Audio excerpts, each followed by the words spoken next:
Mais vers quel monde allons-nous ? C'est à travers cette période difficile que j'ai choisi de faire un tour de France accompagné du docteur Louis Fouché pour aller à la rencontre d'acteurs et de spécialistes des sujets qui nous semblent essentiels pour la transformation du monde de demain. Le résultat, des rencontres enrichissantes, régénérantes entre Louis Fouché et le célèbre permaculteur Damien Decars, avec l'éditeur et expert en autonomie Bernard Bertrand, avec le génial créateur et inventeur Barnabé Chaillot, l'artiste plasticien subversif Malaki Farel, le scientifique et professeur Christian Perronne, l'éditeur et réalisateur spécialisé en santé intégrative Fabien Moine, mais aussi autour des thèmes comme les monnaies locales, les écoles alternatives et les habitats autonomes. Des échanges sincères et humains que vous vivrez vous aussi avec nous lors des projections et débats en salle.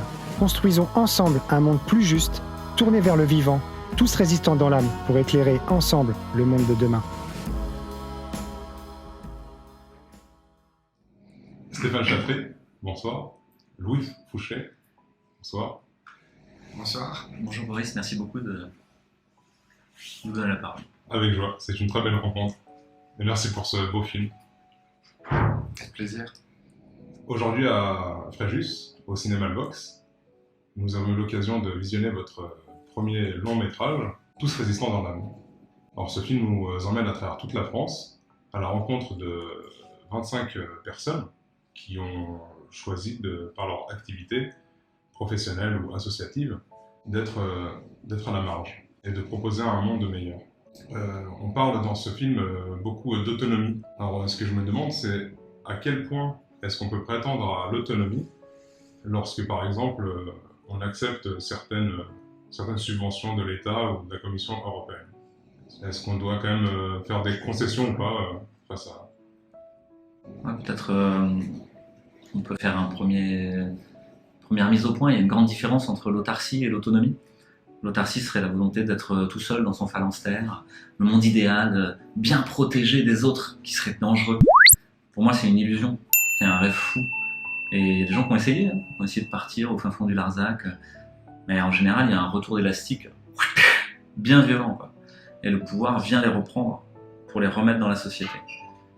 C'est un auteur que j'aime beaucoup qui s'appelle Christian Singer, qui fait tout le temps le grand écart entre un constat très noir et très sombre de notre société, et en même temps que de partout ça se chante de possible, de sens, de créativité. Et elle écrit un livre où elle dit « Cette société, elle est cousue en nous. Tu peux pas fuir. Tu peux pas fuir. » Et donc il va y avoir une sorte de négociation, de diplomatie permanente à entretenir. Cette diplomatie, pour moi, c'est vraiment une alternative à la violence et à la guerre. Parce que soit tu te bats contre le système, tu veux qu'il s'effondre, mais tu as des chances de prendre des coups au passage. Soit tu acceptes, comme il est, d'essayer de trouver quelles sont les failles, à quels endroits tu peux mettre ton énergie, ta créativité, et créer des possibles. Et là-dedans, je pense qu'il y a 3 façons d'agir, et qui peuvent être complémentaires, qui sont complémentaires même. Des gens qui sont contre le système, qui viennent challenger tous les endroits où il y a des failles, tous les endroits où il y a des brèches, ils vont aller taper dessus par des procès, par de l'information, par des manifestations. Et ils sont très importants, ces gens-là. Et en même temps, c'est très dur. Et probablement, leur action, elle est vouée à l'échec. On le voit avec les résultats des différentes manifestations qui peuvent avoir lieu sur différents projets de loi, des choses comme ça. Mais heureusement qu'ils sont là. Et puis, il y a des gens qui sont en dehors du système et qui, eux, vont proposer des alternatives. Et eux, ils vont développer de la créativité, ils vont expérimenter des nouveaux types d'écoles, de nouvelles façons de faire de l'agriculture, de nouvelles façons de créer de la monnaie, d'autres façons de faire de la gouvernance partagée ou de la médecine ou de la santé. Et tout est possible. Et ils vont se planter. Il y a des trucs qui vont marcher, d'autres qui vont pas marcher. Mais heureusement qu'ils sont là parce qu'ils font émerger de la biodiversité. Puis il y a ceux qui sont dans le système. Eux, ils avalent des couleuvres toute la journée.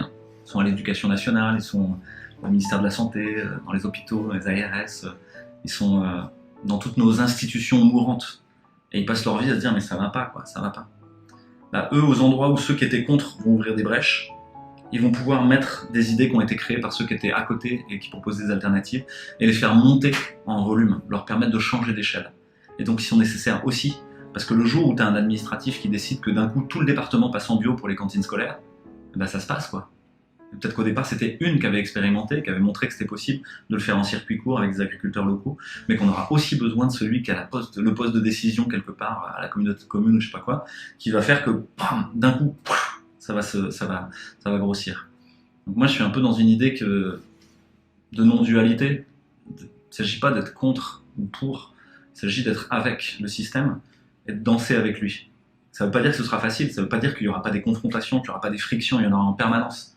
Mais c'est aussi ça la diplomatie et la non-violence. C'est d'accepter de danser avec l'adversaire et de comprendre qu'il m'aide à savoir à quel endroit c'est juste mon action et à quel endroit c'est pas juste, ou c'est trop tôt, ou c'est trop dangereux. C'est comme un combat de boxe en fait. Ouais, ou un combat d'arts martiaux. Dans les arts martiaux, tu peux pas fuir. Si tu t'en vas, tu te prends un coup dans le dos, t'es mort. Tu es convoqué au combat et tu dois venir au combat. Avec le respect en fait. C'est ça. Voilà, le combat c'est pas une guerre. Ça c'est une grande différence à bien faire. La guerre c'est la volonté d'éradication de l'ennemi. Je ne veux plus qu'il existe. Mais je vais m'auto-détruire au passage. Hein. Parce qu'en vrai, si je tue l'autre, je me tue aussi. Le combat, c'est la danse avec l'autre, où l'adversaire est un partenaire qui me montre mes failles. Et si je fais ce retournement à chaque fois, quand je me prends une droite dans la figure, c'est pas qu'il est méchant, c'est que ma garde est pas bonne. Si il me met par terre par une balayette, c'est pas qu'il est méchant, c'est que je tiens pas bien sur mes pieds. Et donc il faut que je travaille. Et là, on est dans une période où toutes nos institutions, elles s'effondrent, une par une. Tous nos systèmes administrativo-techniques, ils sont arrivés à l'inverse de ce qu'ils cherchaient à faire. Au maximum de contre-productivité. C'est un penseur de l'écologie qui s'appelle Ivan Illich qui parle de ça. Et qui dit que quand tu industrialises un système, au bout d'un moment, il arrive à l'inverse de ce qu'il cherchait à faire. L'école, elle devrait sortir le meilleur des enfants pour qu'ils enrichissent le monde de leurs talents individuels. Non, aujourd'hui, c'est une fabrique de crétins militants, tous pareils, qui vont faire Parcoursup, etc. C'est un philosophe qui s'appelle Jean-Claude Michéa qui parle de ça. Le système de santé, il devrait nous maintenir en santé en permanence, content de se lever le matin en pleine forme, en ayant pas mal partout. Non, aujourd'hui, c'est un système de maladie qui te maintient malade au long cours pour te fourguer des médicaments pour Big Pharma. Le système démocratique, ça devrait être que quelqu'un se mette dans une oblation au bien commun, un sacrifice au bien commun, mettre son talent au service de faire que notre cité elle soit plus belle, quoi. Non, aujourd'hui, c'est une capture du pouvoir pour quelques-uns. Et pareil pour le système monétaire, qui à mon avis est une pierre d'angle très importante. Normalement, la monnaie, elle devrait nous enrichir les uns les autres de tous nos talents. Moi, je sais soigner, toi, tu sais faire des films, toi, tu sais montrer de l'art et de la beauté. Tout ça peut nous enrichir les uns les autres de plein de façons différentes, pas juste monétairement. Et la monnaie, ça devrait être là pour fluidifier ça. Aujourd'hui, la monnaie, elle est au contraire la capture de la richesse par quelques-uns. Et on a tous en tête ces stats où tu as 8 personnes qui possèdent la moitié du monde. C'est juste complètement délirant, ça va pas. On est à la contre-productivité maximale. Et à ce moment-là où on est rendu, pour moi, il s'agit de laisser s'effondrer le système.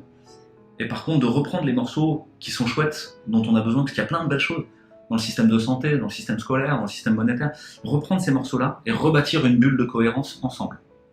Mais ça, pour ça, il faut trouver le point commun où on arrive à se recouper. Un petit espace où on n'est pas en train de se diviser, de se battre les uns contre les autres en permanence. Ça, c'est pas facile. Le film, il cherche cet endroit-là. Et toi, Louis, tu l'as vécu avec ton expérience de lanceur d'alerte au moment du Covid, où justement tu n'as pas été dans cette confrontation pure et stricte de vouloir défoncer celui en face, mais tu as voulu justement éveiller. À chaque fois que je tombais sur tes vidéos, je trouvais ça plutôt doux. Moi, j'ai peut-être un complexe au départ, c'est que je crois pas que j'ai raison par défaut. Je pense qu'au contraire, j'ai beaucoup à apprendre par l'autre. Là, j'ai des doutes sur ce que je pense. C'est un peu la démarche scientifique, c'est dire, bon, jusqu'à maintenant ça tient, mais il y a quelqu'un qui va me montrer que non, ça explique pas le monde entier, c'est pas vrai, quoi. Et je crois que, pour moi, en tout cas, chacun son chemin, aucune leçon à donner ni rien, c'est vraiment chacun vit le truc comme il a envie de le vivre. Mais il y avait cette envie de réunir les gens, pas de les séparer, parce que je vois que notre société, on doit être pour ou contre, on est pour l'Ukraine, contre l'Ukraine, pour le masque, contre le vaccin, pour le vaccin. Et s'il y avait autre chose, une autre voie, tu vois, quelque chose où non, on fait des choix ensemble, collectivement, et on peut se tromper, on peut revenir sur ses erreurs, admettre qu'on s'est gouré. Aujourd'hui, dans l'espace médiatique, si tu as dit une connerie, en gros, tu vas passer ta vie à justifier la connerie que tu as dite, parce qu'on va te la resservir en permanence en disant « mais vous avez dit ça d'ailleurs », et tu vas te mettre à mentir. Et Stéphane, est-ce que c'est peut-être cette douceur qui a fait que tu ailles vers Louis ? Justement, ce côté humble de cette personne. Oui, il y a beaucoup de choses en fin de compte. Moi, je viens du secteur des arts plastiques, en tant qu'organisateur d'exposition, agent d'artiste, marchand d'art. Et les 5 dernières années, je me suis radicalisé vers les arts militants, en soutenant des artistes qui font des œuvres sur l'écologie, les droits de l'homme, l'alimentation, etc. Et en parallèle, il y a 5 ans, je venais de créer une chaîne qui s'appelle Éthique TV, et une chaîne YouTube amateur, à travers laquelle je vais à la rencontre de personnes qui sont en grande partie dans le film, qui travaillent sur un monde différent, en tout cas qui sont sur une scène alternative, mais en tous les cas qui sont dans une forme de résistance, mais qui finalement devrait être la norme. Et moi, ça me touchait vraiment. Et donc, ça passait par la permaculture, l'agroécologie, toute la philosophie de Masanobu Fukuoka ou Pierre Rabhi. Et à un moment donné, on arrive en plein dans cette vague Covid, et puis Louis Fouché fait partie des personnes qui, moi, me font du bien, quoi, vraiment, me rassurent, et puis surtout m'apportent une cohérence. Je commençais à être perdu et on avait un déferlement d'incohérence qui, moi, me perturbait, et puis j'aime me plonger dans les épisodes de Colombo, ce vieux inspecteur de police qui a fait au moins 20 ans, au moins 12 ou 15 séries. Et à chaque fois, c'est pareil, quoi. Il a une narration officielle, et il arrive, il dit oui, d'accord, ok, et puis il commence à réfléchir, et finalement, il cherche la cohérence dans tout ça. Et finalement, là, par ce film-là, moi, j'ai compris que la vérité réside dans la cohérence. Et en fait, Louis m'a apporté cette cohérence, par contre, à sa manière, avec le collectif qu'il a initié à Info Covid. Et puis, donc, il y a un moment donné, ça a été la petite goutte de trop. Dans une interview que j'ai écoutée, il dit j'ai fait partie du mouvement des Colibris de Marseille. Et là, je dis, mais en plus, il était à la bonne école, quoi. C'est pas possible, il faut que je le contacte, il faut qu'on fasse une vidéo ensemble. Donc, on a fait 3 vidéos ensemble. Une sur je venais de faire une vidéo sur la culture du néolibéralisme avec un historien, Paul Ardenne, qui, sans se positionner, explique tout simplement ce qu'est le néolibéralisme, parce que pour moi, je le voyais vraiment comme un petit peu le problème de notre société. Et il explique qui ont été les initiateurs et quelle est la philosophie de ce... Et franchement, la vidéo, ça m'a fait du bien. J'ai dit, mais comment on peut croire dans une chose pareille? Et là, je rencontre Louis, et je dis, est-ce que tu peux nous parler de l'enracinement du néolibéralisme dans le système de santé? On a fait une première vidéo, Santé et néolibéralisme, qui a été censurée par Facebook, YouTube, pas par Facebook, mais par YouTube. Et puis, nos 2 autres vidéos, une autre sur la permaculture humaine, parce que moi, je développe des activités en permaculture. Et puis une 3e sur les arts militants, qui était le cœur d'action de mon association, Artivist, qui est l'association qui produit aussi le film. Et nos vidéos ont vraiment fait beaucoup de bien, quoi. On a apporté un autre public aussi à Louis, et puis Ethic TV, vraiment, ça a fait exploser Ethic TV vraiment dans les followers et tout ça, les abonnés. Et donc après, on s'est dit, voilà, faisons un livre pour éviter la censure, en fin de compte, en ajoutant un sur l'enfance de Louis, qui m'a touché beaucoup, je trouvais ça bien. Et puis de là, moi je suis un petit peu une machine à idées, et je dis maintenant allons voir tous ceux qui nous inspirent. Et puis Louis se faisait bien attaquer par les médias, et je dis oui, mais moi ça sera un petit peu ma manière, à travers ce film, de rendre la monnaie, pour remettre un petit peu les pendules à l'heure. Et puis de toute façon, le film, il va être comme nous, il va être hyper humain, hyper simple, hyper banal, et hyper naturel. Et j'avais l'espoir que ce film-là rendrait la monnaie aux détracteurs. Et c'est le cas, quoi. Je pense que là, maintenant, quand on voit le film, on voit profondément qui nous sommes, nous, les gens qui nous inspirent, et puis aussi qui est ce médecin, quoi. Le film, il a une approche thérapeutique aussi, c'est comme pour moi une ordonnance, mais sous forme d'une œuvre cinématographique où ce médecin, comme ça, va nous emmener. Et moi, je me porte public de cette visite-là, parce que je suis toujours avec Louis, puis j'interviens des fois, mais je suis là surtout pour admirer le spectacle, pour admirer ces conversations. Et tu dis que vous avez été attaqué par les médias, et j'ai cru comprendre aussi que votre travail est tellement subversif que vous avez même été attaqué par les antifas. Ah, mais il n'y aurait que ces antifas, ça serait bien. Là, on a eu une pétition en Normandie sur une grande tournée qu'on a fait, qui a rempli un succès phénoménal. Une pétition signée par apparemment tous les mouvements de gauche, quoi. La CGT, le NPA de Besancenot, les Antifas, oui, Europe Écologie Les Verts. Donc on fait comme un film sur là. Et donc on a fait Louis, avec lui on a fait une réponse sur Ethic TV, parce que l'argument de base c'est qu'on serait des partisans d'extrême droite. Et c'est déjà, on n'est pas du tout dans la politique, et ensuite d'avoir des idées d'extrême droite et faire ce qu'on fait, je sais pas, c'est... Et c'est là où c'est très rafraîchissant dans ce film, c'est qu'on est dans quelque chose de totalement apolitique. Mais c'est quelque chose qui est très nuancé, qui est certes radical de par la position et la vie que ces gens mènent, Est-ce que le temps, justement, a ralenti ou est-ce qu'il a accéléré pendant ce tournage? Comment ça s'est passé? Est-ce que c'était une bulle temporelle? Ouais, alors il y a cette question de politique, et je pense qu'effectivement il y a un message politique au sens d'une implication dans la vie de la cité, mais qu'il n'est pas partisan. Il ne cherche pas à cliver les gens dans un parti ou un autre, où j'essaierai de dire à l'autre j'ai raison et il faut que tu penses comme moi. J'ai la faiblesse de penser que c'est voué à l'échec de toute manière. Parce que on vient tous de mondes différents, avec des mondes de la vie différents, des valeurs différentes, des histoires familiales, des histoires personnelles, des histoires professionnelles qui sont différentes. Et au fond, moi mon espoir c'est que les gens se rejoignent dans le faire. Qu'on arrête d'être des homos Twitter suspendus sur des petits fils, en train d'être des petits oiseaux en train de faire « Mais j'ai raison, t'as tort, j'ai raison, t'as tort !» et en gros de participer à ce qu'on appelle la société du spectacle de Guy Debord. Et tant que t'attends le prochain épisode, t'agis jamais. Tu fais rien, tu subis ce qui est en train de se passer. Moi, mon espoir, c'est que les gens se réemparent avec ce film, en montrant des gens qui l'ont déjà fait, de leur destin. Et ce destin, il est commun, qu'on le veuille ou non. Comme on l'a dit tout à l'heure, l'autre, il est cousu en toi. Tu peux pas t'enfuir. Et donc, il va falloir faire avec lui. Et c'est en faisant que tu vas découvrir que, tiens, sur tel point, peut-être t'as raison. Et puis sur tel autre, moi, j'ai l'impression que ce que je fais, ça marche, et c'est OK. Ça peut vivre ensemble, sans forcément...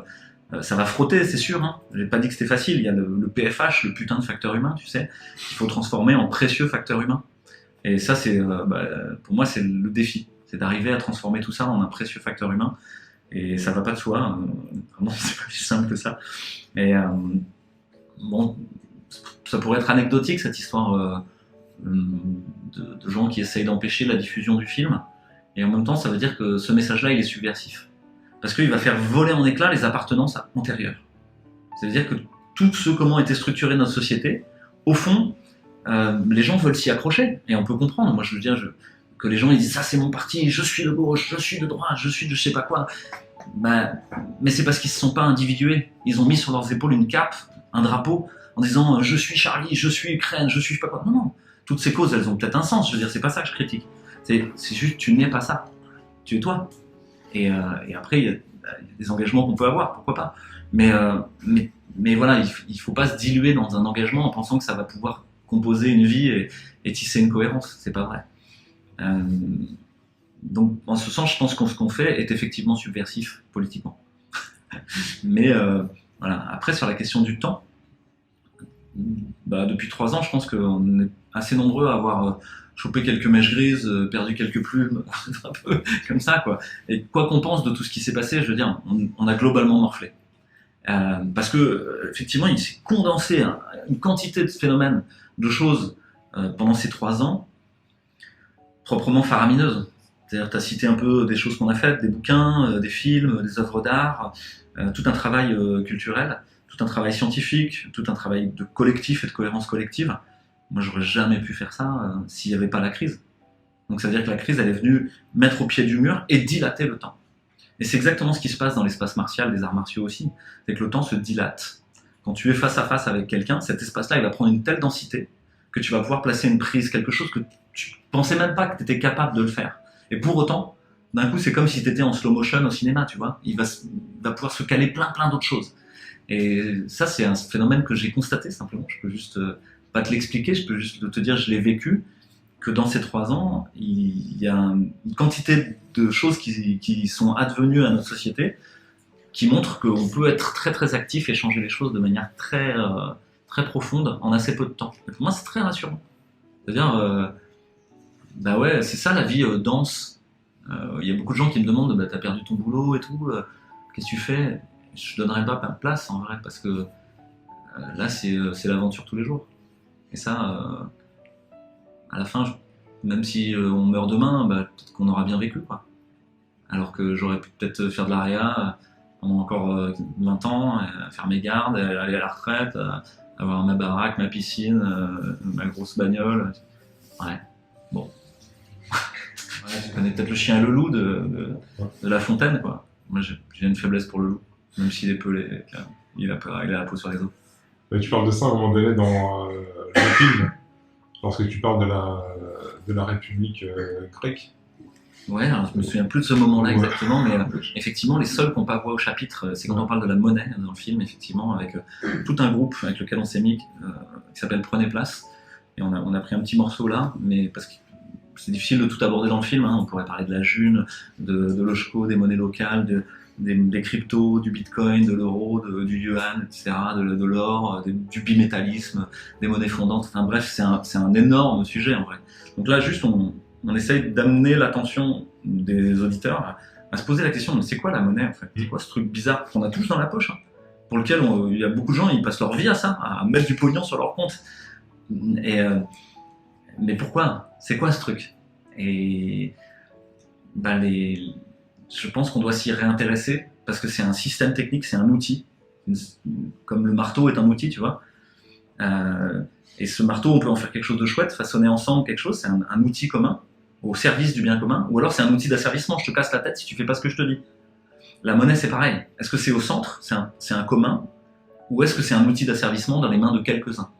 Aujourd'hui, c'est ça, et on n'a pas voix au chapitre. Et les seuls qui n'ont pas voix au chapitre, dans la cité grecque, c'est les esclaves. Et c'est la plupart du peuple. Ouais, Allez. je pense qu'il est temps d'arrêter d'être des esclaves. Ben, j'ai bien aimé ça parce que ça fait écho à la démocratie. Et on a bien oublié ce que c'est vraiment que la démocratie des premiers temps. Ouais, en même temps, là, j'ai envie de réagir. Dans le film, on avait l'intention initialement de parler de gouvernance partagée et de façon dont on organise les collectifs, parce que Réinfo Covid s'est organisé d'une manière très étonnante, de manière ahiérarchique, avec des cercles et puis des modèles de prise de décision très alternatifs. C'est-à-dire, c'était pas du tout une pyramide avec un chef et c'est comme ça et tout ça. Les gens ils m'ont vu, mais c'est parce que mon rôle dans le groupe c'était d'être diplomate, porte-parole. Mais j'étais pas du tout le chef, c'est pas moi qui décidais de tout, au contraire, c'était sans cesse remis sur le métier à plusieurs et ensemble.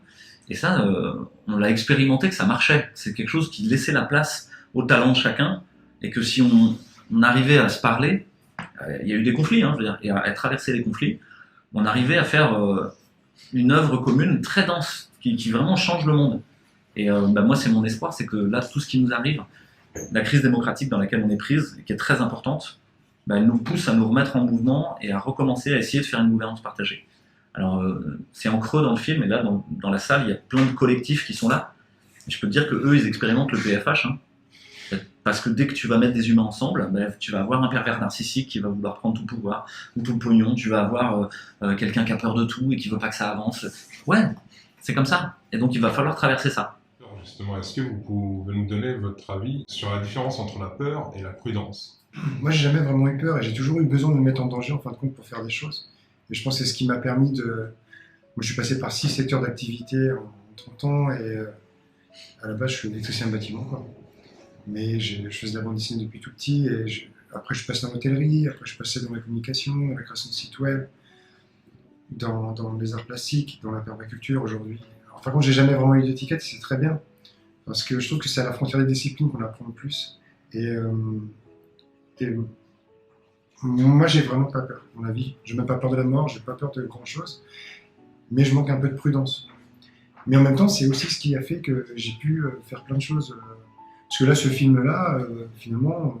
Tu en es l'initiateur, tu es à Ouais. l'initiative de cette j'ai belle proposé à aventure. Louis, Ouais, j'ai c'est proposé ça. à Louis, et il me dit, ouais, bah, pourquoi pas, mais on n'a jamais fait ça. Je suis bah ouais, justement. Moi, je trouve ça intéressant de passer du statut de vidéaste amateur à réalisateur d'un film long métrage. Je dis, c'est très bien, parce que c'est vraiment le summum de la vidéo, c'est un film pour le cinéma. Faisons-le, quoi. Et comme ça, nous, notre message à nous, essayons de l'intégrer au cœur de la matrice de l'institution des cinémas. Justement, le but du film, c'est de créer du lien, c'est de fédérer, de proposer des choses. Donc autant aller au cœur du système. Mais je pense que c'est l'âge, en fin de compte, qui m'amène à être de plus en plus prudent. En fin de compte. Ouais, peut-être à l'inverse de toi, moi je viens d'avoir peur, en général de tout, d'être un enfant craintif, et d'avoir peur de l'ombre, d'avoir peur des monstres la nuit, d'avoir peur de ce qui se passait dans notre monde, et d'avoir cherché à chaque fois à trouver la limite, à aller me confronter à la peur, aller bah t'y vas quand même, par le bateau, voilà, de se confronter à des tempêtes, par la réanimation, d'être dans un arrêt cardiaque, responsable de ce qui se passe et de dire bon ok, maintenant là il faut que tu fasses de ton mieux quoi. Et ce dont je me suis aperçu, c'est que dans cette circonstance-là, où tu es mis au défi, tu peux sortir le pire ou le meilleur. Et c'est à toi de choisir. Il n'y a personne qui va le faire à ta place. Tu peux te mettre par terre et dire j'ai peur et ne plus bouger. Ou alors tu peux essayer de tout ton cœur et là te découvrir des choses dont tu pensais que tu n'étais pas capable. Et j'ai beaucoup aimé ça dans mon métier, d'arriver sur des théâtres cliniques avec des gens qui étaient très malades, tu vois, en détresse respiratoire, en arrêt cardiaque, en détresse hémodynamique, et d'être celui qui est calme, celui qui juste fait les choses dans le bon ordre. Qu'est-ce qui est important? Qu'est-ce qui l'est pas? Qui fait quoi? On se répartit les rôles, etc. Et d'arriver à voir que c'était efficient, quoi, que ce calme-là, il pouvait contaminer les autres aussi. Et aider les autres à traverser la peur, pas à ne pas avoir peur, mais à la traverser, à la transformer en autre chose, en quelque chose de constructif.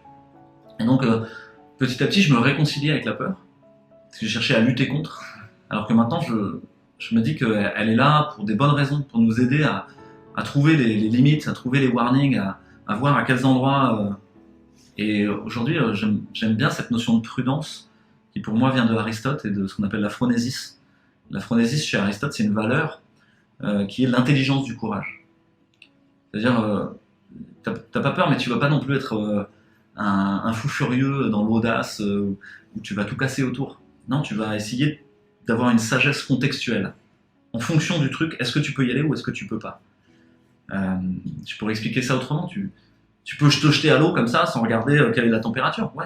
Mais tu peux aussi mettre ton pied, voir, tâter un peu, mettre un peu sur la nuque, dire bon, j'y vais pas, quoi. Et puis si tu penses que c'est ok, t'y vas. Et ça, j'aime bien cette notion de prudence, que je trouve qu'elle est respectueuse de ce qu'il y a en face aussi. Elle marche pas comme une brute sur les autres ou sur ce qui existe déjà. Elle fait avec l'existant. Et pour moi, ça rejoint la permaculture. La permaculture, c'est une sorte de prudence, de sagesse contextuelle, de dire bah, là, il y a déjà ça qui pousse naturellement. Il y a déjà à tel endroit une chouette lumière, une belle énergie. Ça va vraiment être un bel endroit pour jouer pour les enfants, probablement. Mais là, cet endroit-là, vraiment, il y a des plantes médicinales déjà naturellement qui poussent. Ah, je ne vais pas essayer de mettre des tomates. Ok, on va faire un carré des simples. Tu vois, tu vas faire avec l'existant plutôt que contre. Et j'ai été marqué, moi, dans ma formation par des épisodes de travail sur la gouvernance, justement, la gouvernance partagée, et par des jeux coopératifs. Et il y avait des jeux où on incarnait quelqu'un qui est pour ce que fait l'autre, quelqu'un qui est contre ce que fait l'autre, quelqu'un qui est sans ce que fait l'autre, qui essaye d'être sans. Et c'est très dur. Et la vraie belle chose, c'est quand tu es avec l'autre. Et là, tu te rends compte que vraiment, tu es en train de danser, quoi. C'est joyeux. Tu as envie de vivre ça, quoi. C'est hyper léger. Et je constate que dès qu'on est à plusieurs et qu'on se met avec les uns les autres, bah, l'entreprise, elle devient quelque chose d'hyper joyeux. Et pour moi, c'est le bon moteur aujourd'hui, en contrepoint de la peur et avec la prudence, d'essayer de mettre de la joie. Alors, c'est pas tous les jours, mais c'est ce qu'on peut. Et que diriez-vous à ceux qui croient encore en la croissance éternelle, à travers justement maintenant les nouveaux caps qui sont le transhumanisme, l'intelligence artificielle et puis tout le reste qu'on nous propose du monde d'après, le fameux monde d'après, tonton Klaus Schwab? De toute façon, il y a un fait scientifique qui est même pas discutable, c'est que la courbe de la croissance est la même que la destruction de la planète. Donc à partir de là, cette croissance, nous on est plus pour une forme de décroissance, mais pas un retour à l'âge de pierre. Vraiment, ne plus mettre au cœur de nos actions l'argent. Et moi, en fin de compte, par exemple, j'ai pris il y a une dizaine d'années 3 décisions dans ma vie, c'est de faire ce que j'aime, avec les gens que j'aime, donc ça complique un peu plus les choses, et de ne plus mentir. Et ces 3 piliers-là, ça fait 10 ans que je pratique ça, ça a changé ma vie. Et c'est pas, dans les 3 piliers, il n'y a pas à être riche. Il y a être riche de relations humaines, de projets, mais il n'y a pas d'argent, en fin de compte. Et du coup, le fait de ne pas penser dans un premier temps à l'argent, c'est ce que je transmets à mes enfants. J'ai mon plus grand a 18 ans et je lui dis concrètement, ne cherche pas à faire un métier pour gagner de l'argent. Cherche au fond de toi ce qui te passionne, ce qui est sain pour l'humanité, ce qui est sain pour la planète, et fais-en non pas un travail mais un mode de vie. Et ces actions que tu vas faire positives te ramèneront de l'argent. Et j'ai remarqué aussi qu'il y a une grande catastrophe avec des mouvements comme Extinction Rébellion qui font croire aux jeunes que le problème c'est nous. Nous ne faisions pas partie de la nature, comme si nous étions des êtres non naturels et complètement artificiels. Et il y a certains youtubeurs par exemple, qui sont fait vasectomiser pour le bien de la planète. Par exemple. Comment combattre justement cet écologisme politique presque? C'est surtout en plus un non-sens par rapport au vivant. Moi je m'intéresse au vivant, je travaille avec le vivant. C'est tout l'inverse du vivant, en fin de compte, c'est du suicide en fait. Est-ce qu'il faut se suicider majoritairement pour que certains puissent continuer à cramer toutes les ressources. Voilà. Je sais pas, Louis, qu'est-ce que tu Bah, je pense qu'aujourd'hui, la pensée écologiste, écologique en général, elle est très ciselée. Chacun a un peu sa façon de voir, avec vraiment des lignes de rupture qui sont très variables. Et moi, je regarde ça avec beaucoup d'intérêt et de curiosité. Et pour le moment, j'ai pas de position arrêtée. Il me semble qu'il y a effectivement un écueil dans la deep écologie, dans l'écologie profonde, qui est de dire que on a un problème avec le climat et c'est notre faute. Plutôt que de dire nous avons le néolibéralisme et le capitalisme ont un problème de prédation systématique sur la nature et sur le monde, ont un problème avec l'environnement dans son ensemble. Et donc là, on te donne des solutions qui sont autour du CO2, autour de la température, et qui disent c'est ta faute. Et tu le portes. Et toi, tu vas prendre des douches froides. Mais attends, pendant ce temps, à Davos, ils y vont en jet privé, quoi. Je veux dire, il y a vraiment une imposture, quoi. Alors même que, non, il y a un problème avec le capitalisme mondialisé de prédation, extractiviste, sur l'environnement. Et là, ça donne d'autres pistes, d'autres ouvertures, et qui, pour moi, commencent effectivement par du non-faire, et c'est en ça où je pourrais comprendre là les youtubeurs dont tu parles, c'est-à-dire peut-être ça commence par moi, il y a des choses que je ne vais pas faire. Avant même de vouloir changer quelque chose devant, c'est moi je vais essayer de me changer moi. Et je suis assez ok avec ça. Parce que tu peux pas vouloir la paix là devant si tu l'as pas là dedans. Tu peux pas vouloir un monde plus beau si toi-même tu passes ton temps dans la colère et à vouloir faire rendre gorge à l'autre. Donc, mais pour moi effectivement c'est une espèce d'impasse qui, comme tu le dis, postulerait que l'humain ne doit pas faire partie de la fête. Alors moi, je pense que l'humain, il fait complètement partie de la fête. Et qu'on peut ne pas être juste des grosses brutes qui écrasent tout sur notre passage, mais être des intendants bienveillants du monde. Et je me garderais bien de faire des grandes conclusions, parce qu'une grosse partie de l'histoire de la philosophie, c'est de chercher le propre de l'homme. Plus tu le cherches, plus tu te rends compte que... à part d'être con, quoi. Parfois, il y a plein d'animaux qui font des outils, il y a plein d'animaux qui passent leur temps à jouer, il y a plein d'animaux qui passent leur temps à construire collectivement de manière hyper cohérente. Donc, je trouve qu'une des logiques de la permaculture, c'est de regarder avec humilité cette nature et d'essayer de s'en inspirer. Et ça, ce biomimétisme, cette idée que peut-être toutes les solutions sont déjà données, je pense que c'est une grande piste de réconciliation, que ce soit en santé, que ce soit dans les écoles, que ce soit pour la construction. Au fond, quand tu regardes la nature, elle te donne plein de leçons hyper intéressantes et qui nécessitent pas que tu disparaisses, qui nécessitent juste que tu changes ta façon d'interagir et que t'es plus dans une guerre systématique contre le vivant, comme tu le dis au début du film. Non, t'es dans une diplomatie sereine où peut-être qu'à un moment je vais devoir te manger parce que sinon je peux pas vivre. Mais je rends grâce pour ça aussi, j'ai une sorte de révérence, de respect. Le film il propose des idées, il y en a plein d'autres, il y a plein d'alternatives qui existent déjà, et il y a tout ce qu'il faut, à mon avis, pour faire déjà une institution désirable. Tu as dit au début, on montre des gens qui sont à la marge, mais moi c'est pas mon but, je cherche pas des gens à la marge, parce que comme je t'ai dit, je pense qu'on peut pas fuir. Je cherche des gens qui proposent une institution désirable, qui disent ça, regardez, si on le fait ensemble, ça donne envie, ça donne de la joie, ça fait un monde plus beau autour, ça foisonne de possibles, etc. Et je crois que tout est prêt, quoi. En termes de technique low-tech, en termes de façon de comprendre le vivant, on est déjà arrivé à un très haut niveau d'expertise. Il n'y a plus qu'à le mettre en place pour de bon, quoi. Et ça veut dire reprendre les rênes de notre destin et de notre devenir collectif. Arrêter de le laisser entre les mains de psychopathes tordus qui veulent faire que du pognon. Peut-être que le problème il est plus là, quoi.